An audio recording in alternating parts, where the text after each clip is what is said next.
बिस्मिल्लाहिर्रहमानिर्रहीम।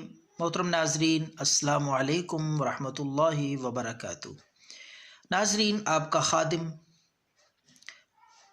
नुस्खा लेकर ख़ारिश के लिए, एलर्जी के लिए हाजिर है। ये आपका अपना चैनल जो कि आपको पेश करता है घरेलू आसान देसी नुस्खे और साथ साथ हर मुश्किल, हर परेशानी, हर उलझन और हर तकलीफ़ के लिए वज़ाइफ, कुरानी वज़ाइफ और दम। तो आज का ये नुस्खा सिर्फ़ और सिर्फ ख़ारिश वाले मरीज़ों के लिए है। अगर आपको नहीं चाहिए तो आप अपना वक़्त बेशक ज़ाया ना कीजिएगा।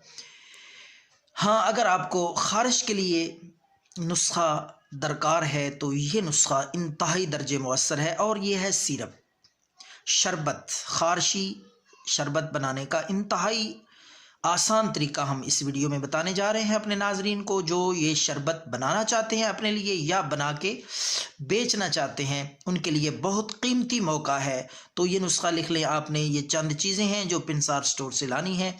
यही शरबत दुकान वाले बना के हकीम हजरात बहुत महंगे दामों फ़रोख्त करते हैं, लेकिन हम ये नुस्खा फ़ी सबिलिल्लाह आपको दे रहे हैं, शेयर कर रहे हैं, बता रहे हैं। तो ये चीज़ें आप ले आएँ। गुल मंडी, ये देसी चीज़ है, ये पिंसार स्टोर से आपको मिल जाएगा।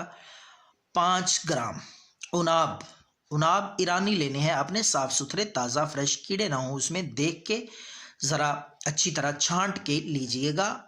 उनाब ईरानी 5 अदद।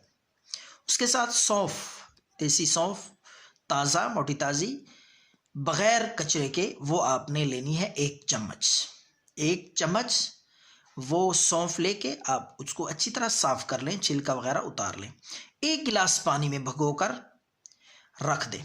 ये जितनी चीज़ें मैंने बताई हैं, गुलमुंडी, उनाब ईरानी और सौंफ, 1 गिलास पानी में रात को भिगो के रख दें। सुबह इस सारी चीज़ों को 2 उबाले दे लें आग पे, हल्की आंच पे रख के। तो 2, 4, 5 मिनट के लिए आग पे रख दें ताकि अच्छी तरह उबाले आ जाएं। उसके बाद आपने ये सारा जो कचरा है, चीज़ें हैं, ये छान लेनी है, पुन लेनी है, ताकि साफ शफाफ वो शरबत और सिरप जो है वो आपको मिल जाए। तो ये छान पुन कर आपने ये निहार मुँह, ये 1 दिन का नुस्खा